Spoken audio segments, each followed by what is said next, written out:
Alright everyone, hello. So today in this video we go over section 8.6, further graphing of quadratic functions. In this section we will determine whether a parabola given its equation, given the function form, has a maximum, a minimum, and then we will find that max and minimum using the vertex formula.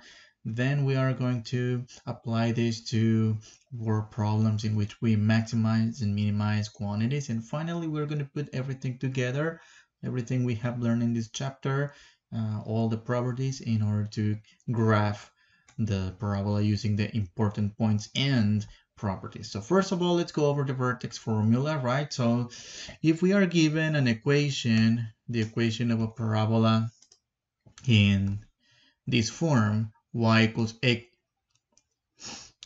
squared plus bx plus c, we use this formula. We get the x coordinate of the vertex by looking at b minus b over 2a, right? Otherwise, if we had the other form, y equals a x minus h squared plus k. Here we only change the sign of h and k, right? Which is not the case in this form, right? So we're looking at the polynomial form this time. So we are going to do a different process in this case, which is using the vertex formula. An alternative as well, there is something called completing the square, which in this case we skipped to make our lives easier. So we're just going to use the vertex formula. All right. When we find the x coordinate of the vertex formula, this is precisely the axis of symmetry, right? Because that's the x coordinate of the vertex, right? It's the same thing, right? Minus b over 2a, which is h from the vertex form, right? Now, by just looking at the given function, we can tell whether a parabola has a maximum and has a maximum, a minimum, opens up or opens down, right? So how can we tell? Well, we look at the leading coefficient, that is a number that multiplies x squared. If the number is positive, right, greater than 0, then the parabola would open up, and then we are going to have a minimum. How we can visualize this? Well, we have this parabola, right? It opens up, right? And in this case, this looks like the lowest point of the parabola, right? A minimum. Otherwise, if the leading coefficient is negative, then the parabola opens down and we are going to have a maximum. How do we visualize that? Well, let's draw a little graph here as well. This is a parabola opening down, and if you look at the vertex right here, in this case is the highest point, that is the maximum, right? Okay, so let's look at a couple of examples on how to find the vertex, determine the axis of symmetry, and whether it opens up or down. So let's answer the last two first.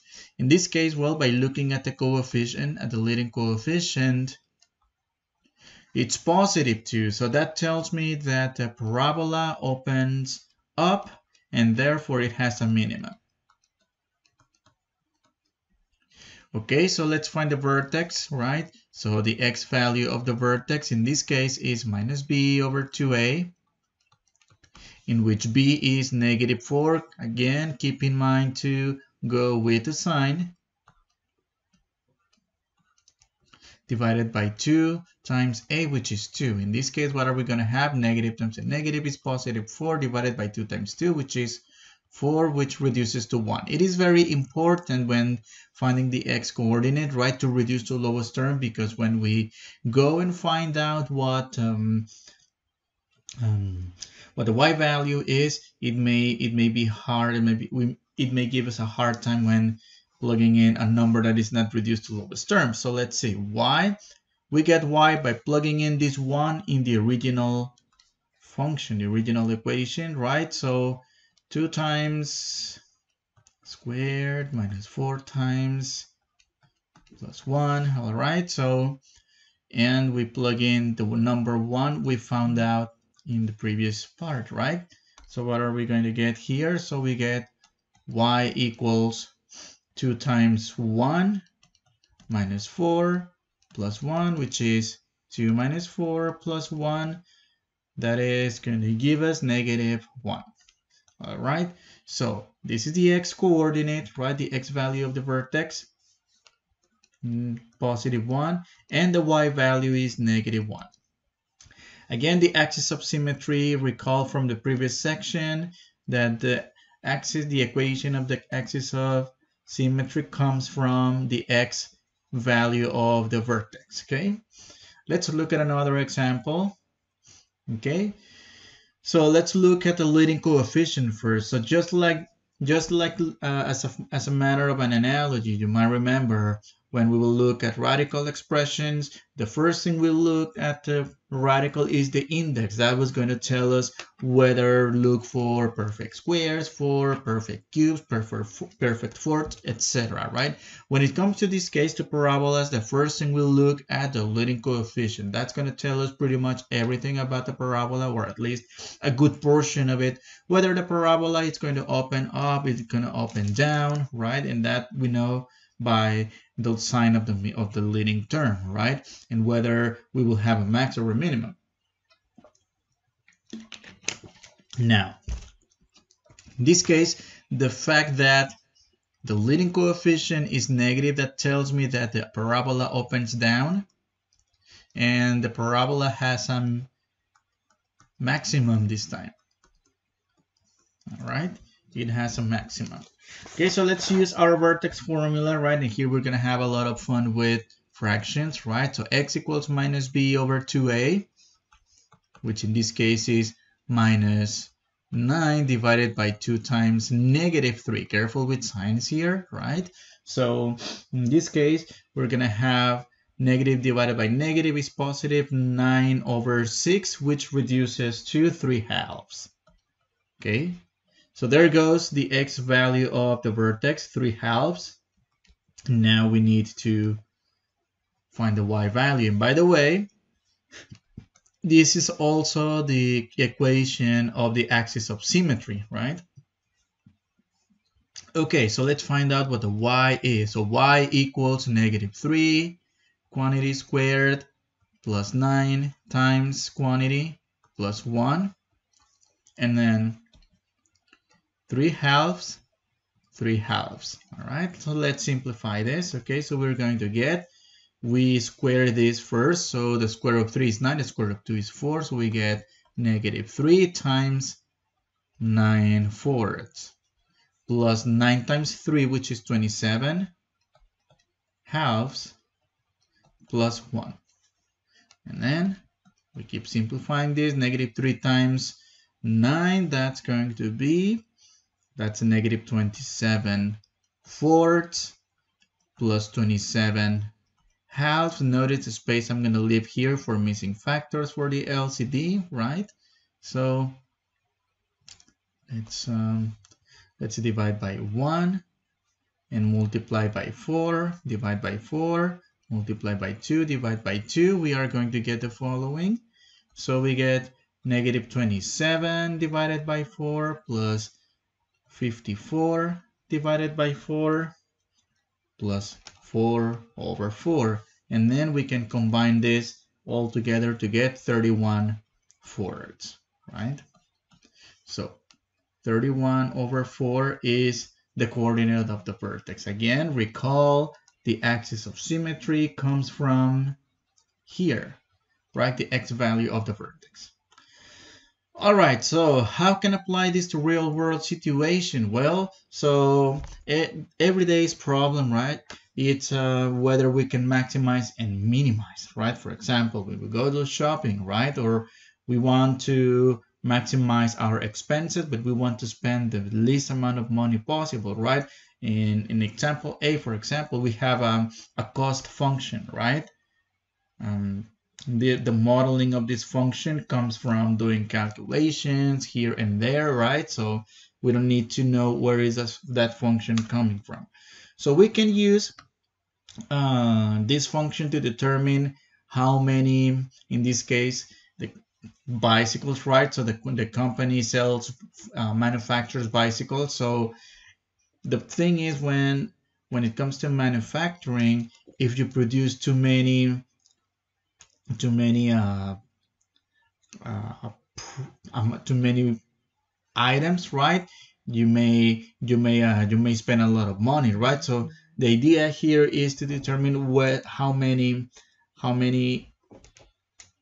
the manufacturing of how many items will minimize our cost, right? So first of all, how are we going to know that this is a minimum, right? Because in this case, they're directly telling us, okay, minimize the cost, right?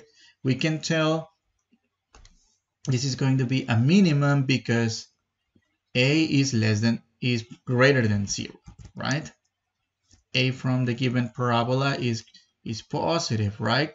When we have a positive leading coefficient, the parabola opens up and we're going to have a minimum, right? So x is the number of bicycles, right?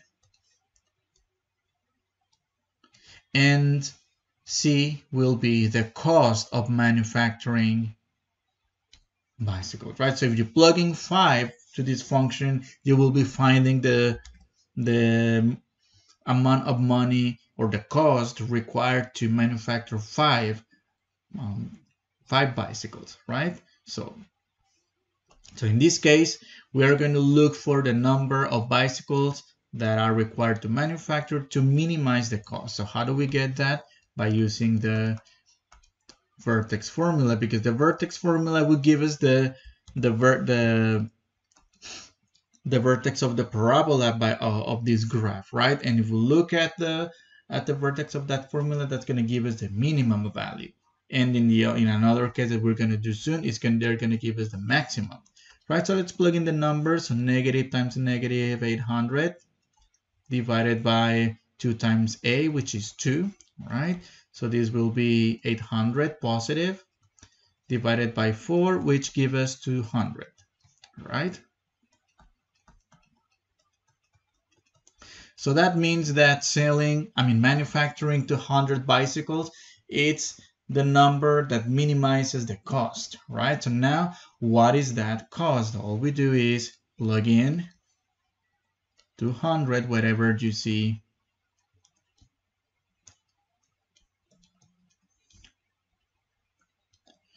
letter X, right? So let's plug in 200, 200, 200. Okay, so 200 squared, that's going to give us 40,000 I have here according to my calculation. So 2 times 40,000 minus 8 times 2, that's 160,000 plus 92,000. This adds up well. Let's multiply 2 times 40,000. That's 80,000. No, just 80. I got an extra 0 plus. Minus 16,000. 160 plus 92,000. If we add this all together, we should get 12,000. Okay, so that's what we get. All right, let me double check my calculations, because on my notes by hand I have 120,000. Just want to make sure I have the correct amount of zeros. Okay, so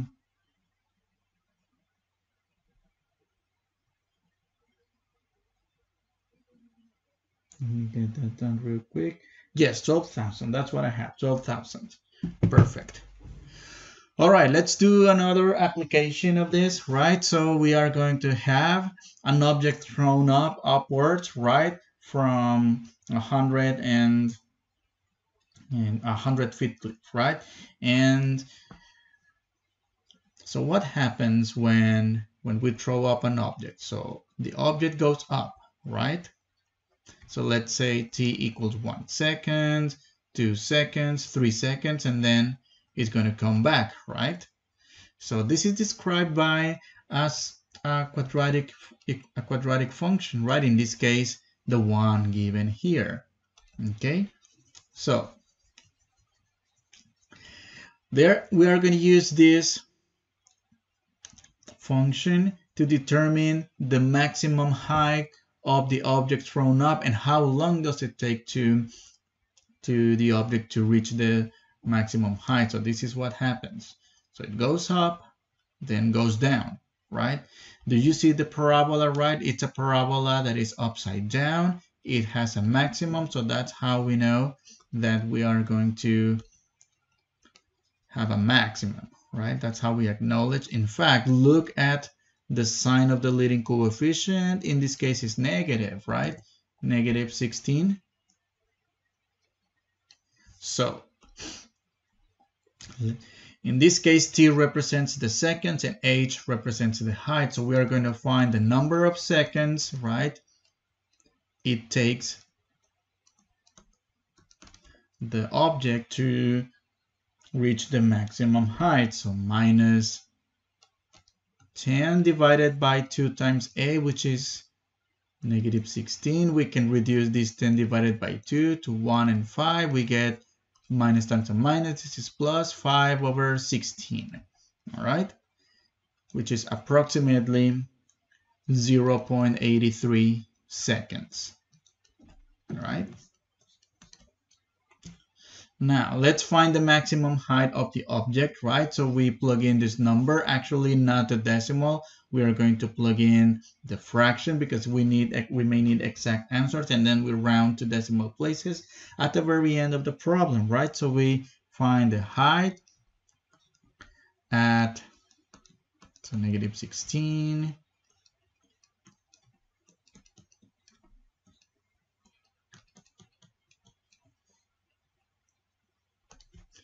So 5 over 16, 5 over 16, 5 over 16, and let's get this simplified. Okay, notice in this case, I'm only going to raise the 5 to the second power to get a 25. But I'm not going to raise the 16 square, I'm just going to leave it as 16 quantity square because I have another 16 in the front, right? And what am I going to do? I'm going to take advantage of that to just cross cancel, right? The 16 with the square to leave a 16 in the denominator, right? So, and then plus 10 times 5, that's 50, divided by 16, and then plus 100. Okay, so let's keep simplifying here. I will get 25 over 16 plus 50 over 16 plus 100. Then divide this by 1, multiply by 16, divide by 16, right? And then we are going to get, if we add this all together, this is going to be 25 plus 50, that's 75. And then plus 100 times 16, that's 1600. And 1600 rather, over 16 over 16. We combine together to get 1675 divided by 16. So this will be the exact answer, but my MATLAB may ask you to round this to 1 decimal place, 2 decimal place. Here in my case, I did it to 1 decimal place, right? 104.6 feet in this case, right? We need to include units, seconds and feet. All right, so this is pretty much it as far as the main topic for this section, right? So we are pretty much done. However, in this last couple of examples, we are going to put everything together, everything we have learned throughout this chapter, and even a combination from chapter 5, which is solving polynomial equations, right, by factoring. Okay, so we are given this quadratic function, y equals x squared minus 6 plus 5. All right. Let's identify A, B, and C for this parabola. In this case, A is 1, B is -6, C is 5. Will this parabola open up or down? Well, if we look at the leading coefficient A, right, this is what tells us whether it opens up and down, or up or down, and has a max or a min. In this case, because the number is positive, it opens up. And because it opens up, it's going to have a minimum. Okay, let's determine the vertex of this parabola. Okay, that's what we learned in this section, minus b over 2a. So minus -6 divided by 2 times a, which is 1, right? And we are using these numbers right here. So negative times a negative is positive. 6 over 2 and reduce, right? Reduce to 3. Okay, so far we have the x coordinate.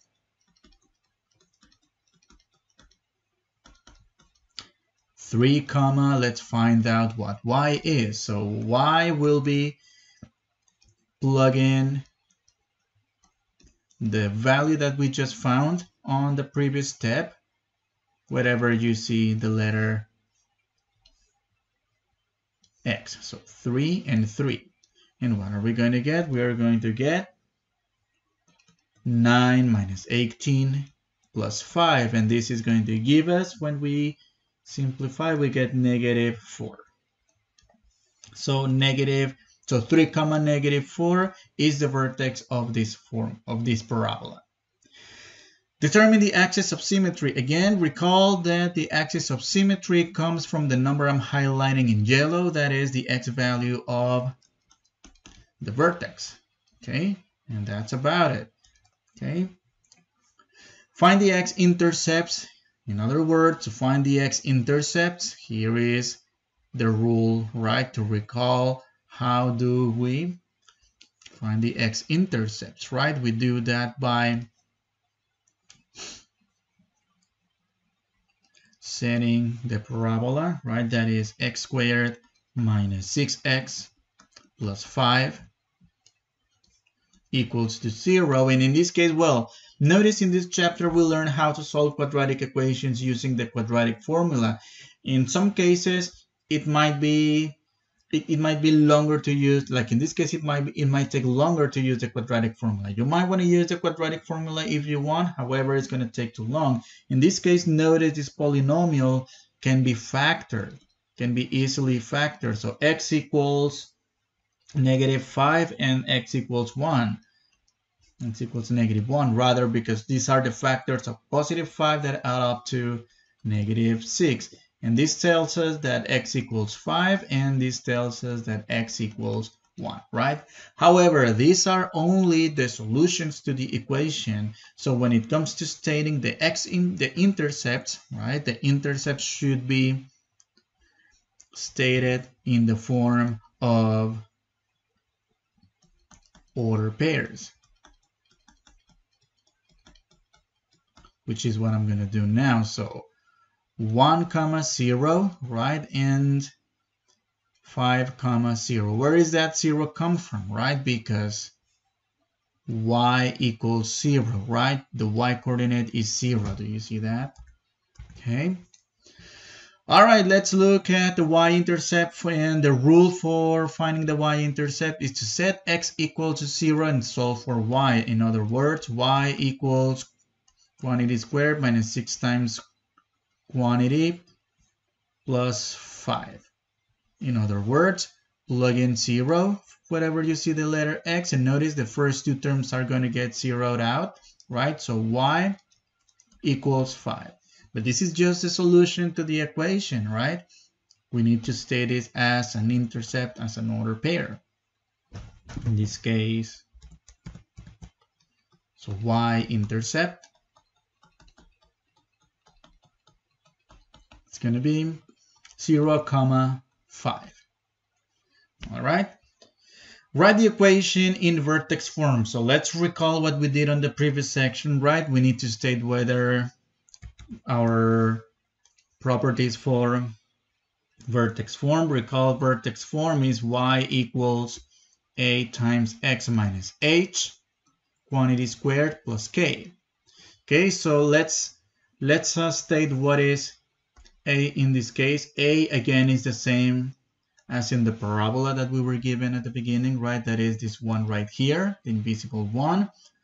H, which comes from the vertex, K, which comes from the vertex. By the way, I made a silly mistake here. I wrote H again. This should be a K. Okay.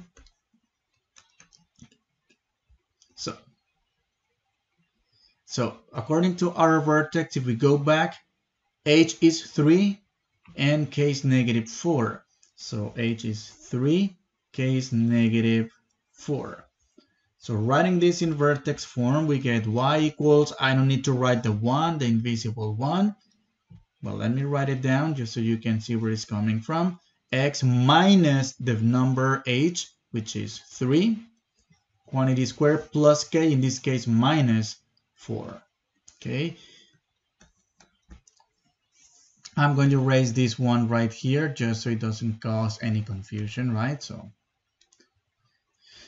All right, so on the next page, we are going to use all the information obtained in parts A through H to graph this parabola. So we are going to label everything, right? And then label X intercepts, Y intercept, vertex, and draw our axis of symmetry using a dashed line. All right, so let's plot important points that we got here. So we got our vertex to be 3, negative 4. All right, let me use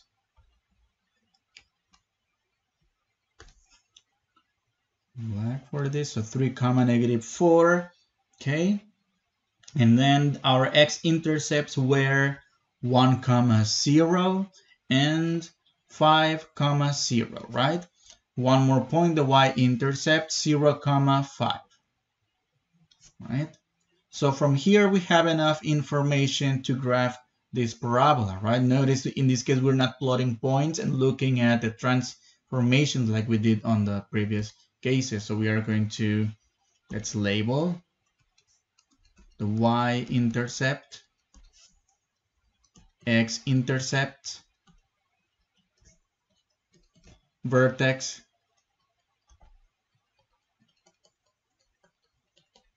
and let's graph this parabola. I'll try my best here, right? It's not perfect. It's hard to draw it here, right? And then there's something else we need to do, which is the axis of symmetry, which is this vertical line that divides the parabola in exactly 2 parts, right? So this is our axis of symmetry. And this is how we graph a parabola using its properties, not the translations, dilations, shiftings ups and down, left or right, right? Now, if we were to compare with our shiftings, right? This would imply that we shift 3 units to the right, and this implies that we shift 4 units down. Okay, does that check with our work? Basically, we translated a parabola that originally had a vertex in the origin, and we shifted 3 units to the right and then 4 down. So let's look at another example. So consider the quadratic function y equals -1/4 x squared plus x plus 15. So in this case, first of all, let's identify the constants a, b, and c. Okay, so let's see.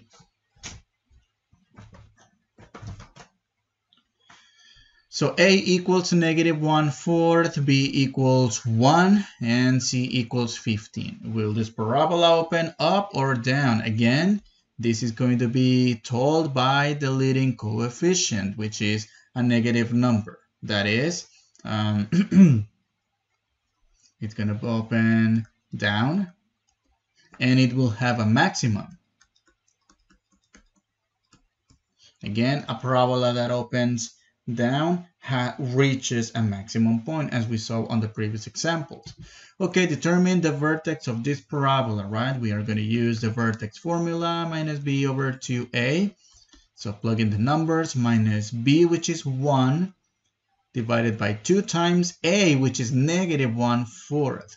Okay, be careful when simplifying this guy right here. Number 1, negative times a negative is positive. 2 times 1/4 is 2/4, which reduces to 1/2.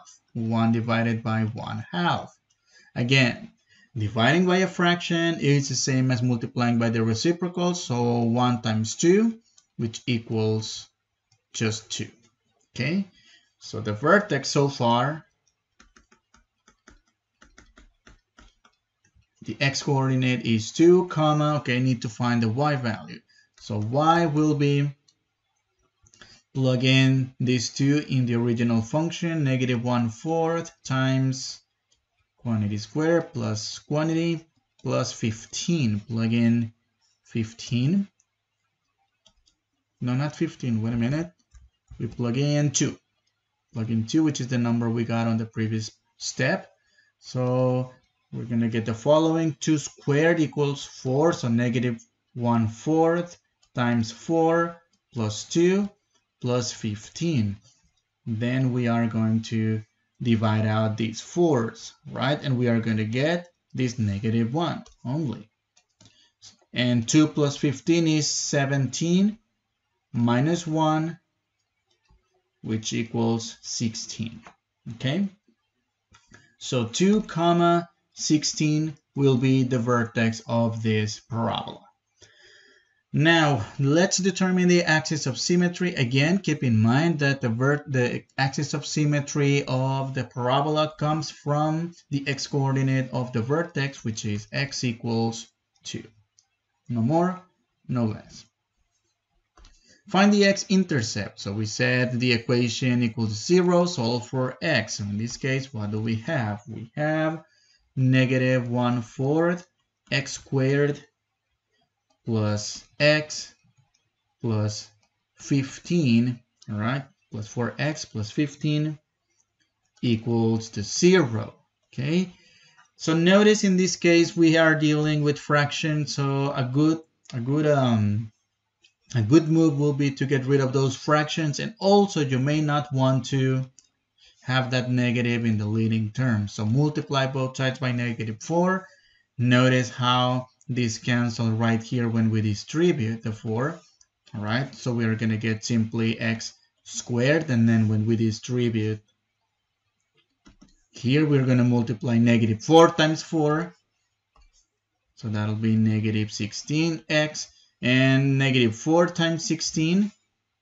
Distribute that 4 with the negative 4 with the 16 to get a negative 60.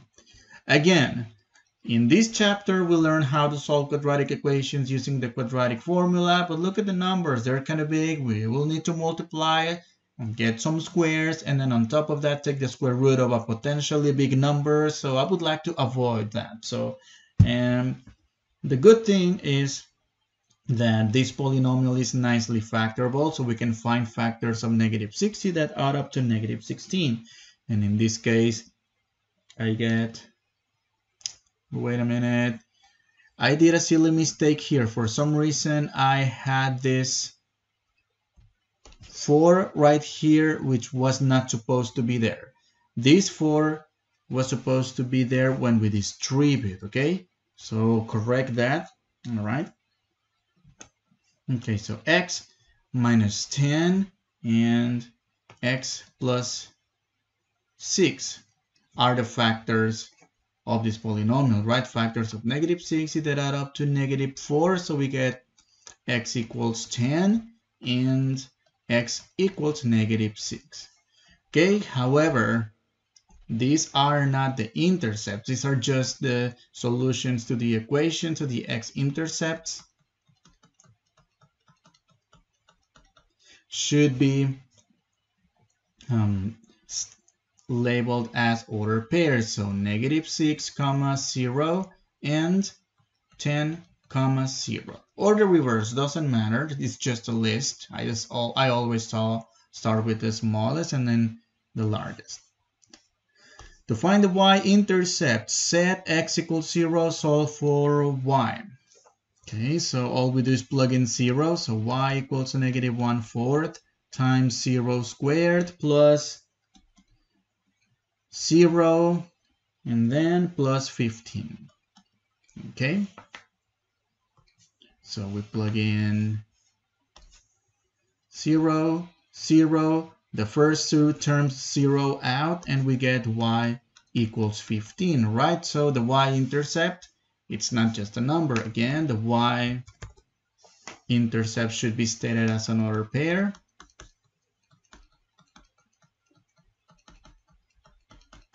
And it's going to be 0, 15. Now let's write the given equation in vertex form, right? Again, vertex form, recall that this is y equals a times x minus h, quantity squared, plus k. All right, let's state our given information, a, h, and k. So a from the given equation is -1/4. H from the vertex, which is the x-coordinate, is 2, and k is positive 16. So let's plug in the numbers here. So y equals -1/4 times x minus h, which is 2, squared plus k, which is 16. All right. What are we going to have in this case? So let's anticipate using the shiftings, right? So 2 units, right?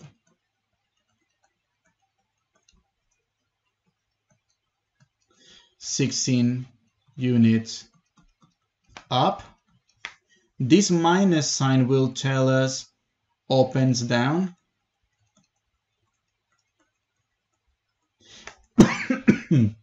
And the fraction 1/4 is wider. Right, it's going to be wider by a factor of 4. Let's verify that by plotting all the important points we did here. All right, so let's see. So I'm going to, let me actually zoom this out a little bit so I can have enough room to graph. Okay, so I'm going to plot the vertex, which according to our calculations before, we got 2, 16, right? We go to 2, 16. All right. And then the next is to plot the x-intercepts, 10, 0, and -6, 0. Then we are going to plot the y-intercept, which is 0, 15. Do you see how this is a parabola that opens down and it has that shiftings as we were expecting, and it's also wider, right? So it checks with everything. So let's try our best.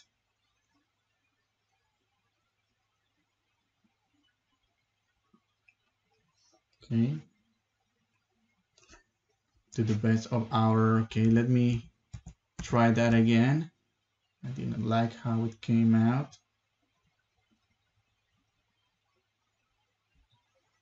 Ah, come on.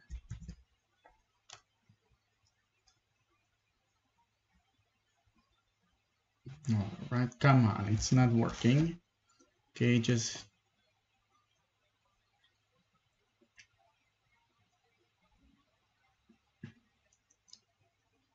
all right, much better. All right, nice. Okay, so let's label. This is X-intercept. This is X-intercept. This is Y-intercept. This is our vertex. And there's one more thing we need to do. That is the axis of symmetry, which is this dashed line that divides the parabola in exactly two parts, right? So exactly two equal pieces. So AOS, axis of symmetry. All right. And this is the end of chapter 8, guys. Only 3 baby sections here. All right. So I will let you know when we start the next chapter. Right. Okay. So see you on the next video on chapter 9. Okay. Bye bye.